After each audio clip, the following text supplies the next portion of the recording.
and all, you know, Echo, they might have a problem in terms of closing the gap, because if you look at Echo, it's just the Paquito that can close the gap. Look at the barriers coming off of Blacklist. How are you gonna be able to cross that road to the Wild West when there is a Baksha and a Kaja standing in front of the enemy lines? You know what? If something's moving, it might be hard for the Filipino sniper to make those hits. So he hung up his rifle, obviously banned out, and went gunslinging time. It's gunslinging time. You know? Well, we'll see. Wow, this is about as even as you get. What are you talking about? What about even? It's literally even. Literally. That's about as even, if literally even as you get. 50-50. I'm sure there was like a point. I'm sure there's a point percentage somewhere in there. Down. Well, again, there's going to be, we had this last season, who I believe it said who's going to deal more damage, and at some point in the game a poll will show up, and you only have to till the timer runs out to comment your prediction with the hashtag. So don't forget the hashtag, guys.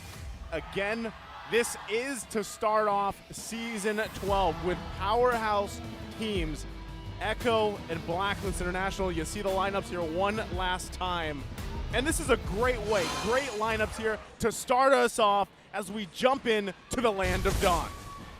There we go. So we are going to see definitely a very aggressive movement here coming in from Blacklist with Edward and Haji just looking for picks right off the bat. That's not even with their level 2s yet. So, yeah. And JP, I love the addition of Daddy JP. And we got to call him Daddy because he's a big daddy of Echo right now. Just to add that, you know, safety for Echo, especially in the early parts of the game.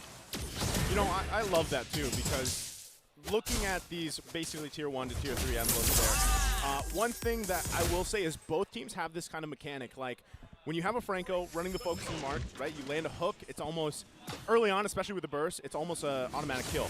On the other side, when you have Renegade using the Divine Judgment on this, it's almost the same concept, and it can actually work out really well. They have a, you know, an ensured tech-off, I would say, for both sides. And I do want to talk about the emblem setups for the gold laners. Oheb with the tenacity, making sure that he is able to sustain some form of the poke damage coming out from the Bruno, because he has he has the better range, but there is a factor of closing the gap here for the Bruno to be able to harass the Clint. With Sensui, poke battle coming out from both junglers. Yeah, this is pre-level 3, pre-level 4 rather. Team fights happening right now. Carltese and Sensui obviously ready to go right at it. First solo game, you can't really ignore this anymore like we did before in previous seasons. It really gives out so much reward for the team who gets it. That is a beautiful zone out there for Stanford. Renegade just can't make a move right now. Great hook with Daddy JP right there. Good damage coming in. And that's going to be first blood by Carltese on a Martis. Make that 2. Starting off strong, it's going to be Echo. Great. Gets the actually 2 kills. First blood and the double. Hold on. Ah, there you go. More aggression here, again answered really quickly by Black. Little overextension, but Echo recognizing the fact that Renegade was not level 4 yet. They did not have the Divine Judgment.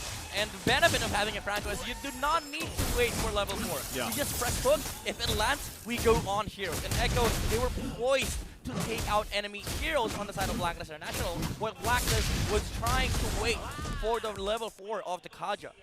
Love it, right? And at the same time, what I was going to say before we saw the response from Blacklist International is the fact that Carltese got that double. He's going to actually snowball and scale really well in this Martis alone, right? So that is already a threat jungle-wise, and you can see them playing around with that little gold lead they have. And at the same time, right, you're expecting Echo to continue to build up momentum utilizing the Franco here, right? And this is a fact, ladies and gentlemen, a milestone. This is the 1,711th game, as our first ever game was back May 12, 2018. Holy moly. We cast it. Yeah, that's you guys. Amazing. So right now, obviously, while all that's happening, Blacklist has been doing some work of their own. It's only the 1 for 1, though.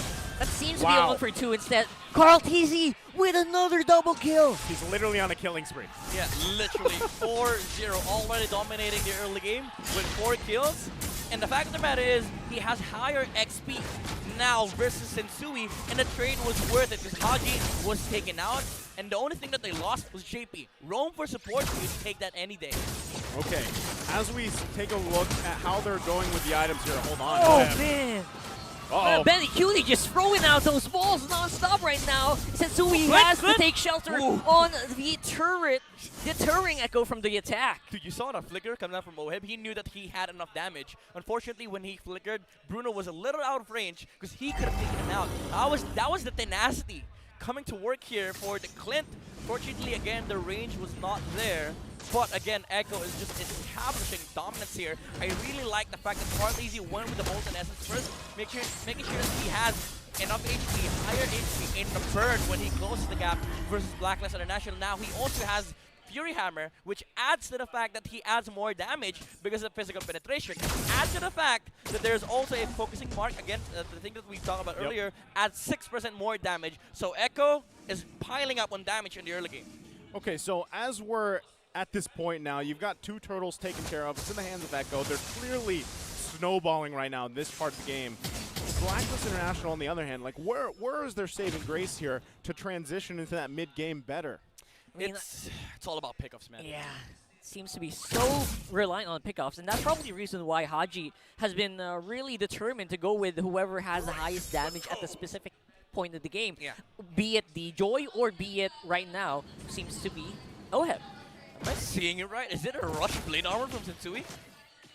That was a blade armor coming up from the Baksha. Yeah. So it is an okay item, I guess, because there's a lot of physical damage look coming at out from that. Echo. Oh, though. Flicker and the Bloody Hunt just secures that kill, especially alongside Carleezy, who is really over-leveled right now. There it goes. Rough Waves just for the escape. That's going to be Blacklist. Just look at their wounds on that one. They lost the turret and the kill. So, you know, that's what we're seeing, right? Just pace continuing to be set by Echo. They continue to just punish where they can, especially in these parts of the lane. Look at that. I mean, they're forcing Blacklist International back here past that tier 1. They have nowhere to go. They're nesting themselves under these towers, and Sensui just falling once more to the hooks. So if you ever wonder why Bruno is viable now in the meta, how you are able to play with the Bruno, get a small advantage on gold lane. Make sure your teammates just try and get some pickoffs near your tower. Get the tower, get out of the lane, go to mid lane, take the tower, and suddenly you find yourselves up by 6k gold.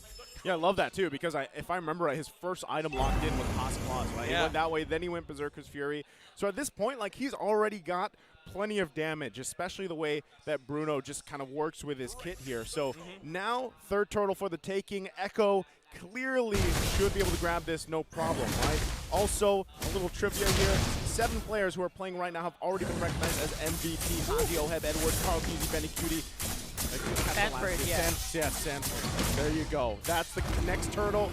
Clean sweep here for Echo in the turtle department. They're looking to make a the play. momentum. Oh man, I don't even think even Sensui can sustain this kind of damage coming in right now from Echo. It's a 5-man rotation on top side, and it's only going to be answered on the bottom side with 1 turret as well. Yeah, again, Bruno. Bruno thinks, you know. Bruno thinks. Destroys He doesn't even turrets. have any kills. He's This just, is ultimate bonding Echo. hey, he's taking them worldwide. Literally, you know. He's been able to do that in front of other countries. Now he's doing it in front of MZMC World Champions. And the continued onslaught right now, really. I mean, 6,000 gold here in the first game between Echo and Blacklist International. You are wondering exactly when will Blacklist International step up here to get a pick off. And I think they just need more time, too, or even for Haji, right? Yeah. On this Kadita pick, he really hasn't been able to find a pick off with Oh, Renegade. speaking of pickoffs, that might be it, but Carleezy is able to just out-sustain there. Wow. Edward just not having enough sustain to sustain that backline. I can sustain so many times. And I believe that in these points of the game, it's just, if you can't destroy or if you can't take down a Martis with all of your ults thrown out, that's a problem. That's a problem. Yeah. You know, I kind of get you. You know, the reason why you said sustain so many times because Echo really just sustained. How did they sustain that long? The damage out of Blacklist International, and you saw you saw how Echo positions themselves, right? Like the frontliners, they're not afraid to cross the boundaries of what Echo can go for. Like Sanford, Carleezy, always on the front line, making sure that there's enough space for Benecutie to work with. Yeah. He was like literally 10 miles away from Echo, and when Blacklist International committed with Renegade and Haji, that was the go signal for Benecutie. Okay, guys, so I'll start hitting them. My biggest thing here, too, is obviously Oheb needs a little bit more time. He's got two pretty much items that he needs, right? Endless Battle, Berserker's Fury, but still what you're seeing, like you guys mentioned, is these initiations, they're dragged out so long just because I think it is, again, Echo is so far ahead in terms of itemization, right? Yeah. So, Especially for easy. yeah, especially, and that started on a double kill in the early game, and we knew that that was kind of going to snowball out of control, and he continued to get kills until where he is today, or at this point, 6-0-1, grabs him the Lord as well. And I kind of like what Echo is doing right now, especially with the Martis. Like, again, we talk about how they are just moving in front, making sure there's enough space for Bandicuti, but also the itemization of Carl Easy. He did not go for the greedy route, right? Like, he knows that there's enough damage on this lineup, and he doesn't need to double down. What he needs to do is add some layer of protection for their composition, and that is what's going to be able to allow Bandicuti to play from the behind the lines. Because what you just need to do here is slowly take out the towers, build up the gold momentum, and, you know, suddenly you find yourselves, again, up by so much gold, and Blacklist International, they just lack damage. Yeah, the funny thing is, Carl Thesis doesn't even need to build damage. He's just got so much damage because of his level advantage. Yeah. Right? The base stats of his skills are just Just blasting through Blacklist. Decimate is scary, you know, especially like that's all he has to do. Like, he has to just sustain a lot of damage, be that front guy, and then decimate when he wants to, right? And as they put the pressure here on the top side of the base, Oh, no. there's a hole. They find him. They find one. That's Stanford going down. 4v5 right now, and the defense is happening right now for Blacklist. At least they're going to have enough to at least clear these waves. But look, the damage is still there. The turret's going to fall. That is Still putting definitely the pressure. one frontliner down for Echo, but I still feel like that was not the target that you wanted for Blacklist International. Valentina could have been more appropriate for them to catch, but you catching the Paquito does not stop Echo from what they want to do. Yeah, that's, you know, even if you get one at this point, it is a step, I would say, in the right direction, but you need a lot of steps, man. You almost are to the point where you need to make leaps and bounds, right? Yeah. We're talking about, what, 9,000 gold difference nearly here. Now, what would be great for Blacklist International is if they find a pick-off before the next Lord, maybe two. Maybe they can find two. Allow Oheb to get the items he needs, and then you see some interaction between those team fights or those objective fights happen for them. But, you know, before we even got to this game, Midnight, you were saying, you know, how do you even get past this wall into basically High Noon Town? Because, you know, you have a great front line for Blacklist International, and so far, Echo's completely solved that. One thing that they need to also solve is the mobility coming out from Echo. Hold that thought, though. Here it is. Oh, this could be it. JP, that point and click bloody hunt. Not even Edward's Joy can sustain that one. Sure. Okay, a lot of problems are happening now with Blacklist International.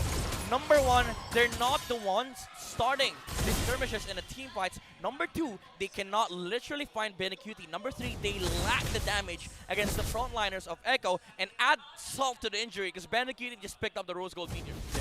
Yeah, that's, and like I said, it's funny because Bandicuti necessarily doesn't have any kills, and he doesn't have any deaths, right? But the damage that he's actually able to put out is great, not to mention utilizing the ultimate there. But so far, it's just the damage from Sanford.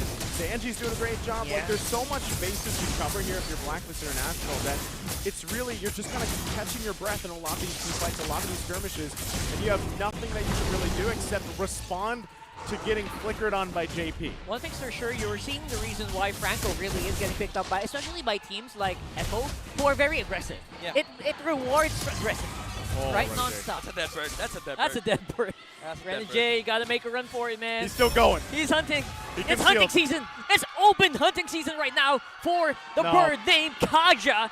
As Echo, they're looking for it. They know the TP's happening. Sanford's gonna find him. Will he? No! No! Wrong bush! It's the wrong bush. The bird lives The bird lives. to fly another day. Renajay, man, always does not fail to deliver. Like, he makes impossible situations possible. I gotta I don't say, know how. The hitman knows how to avoid when he's the one who has a hit on him. That's true. As great as that was, It's they're still 10K behind. small thing. It's a small thing. It's Yeah, funny, small but things, you know. man, they do add up. They do add up. Small things. I said they got to take leaps and bounds. Oh, beautiful hook right now. Not against Tensui. Are you going to be tanky enough to last on this long? I don't think so. With the Lord hammering on their base right now, it's not going to be a priority here. The priority for Blacklist, just stay alive, man. Stay alive. Sanford with a combo, gonna get pulled in, but that's the secondary objective. The objective for Echo, take that base for game number 1.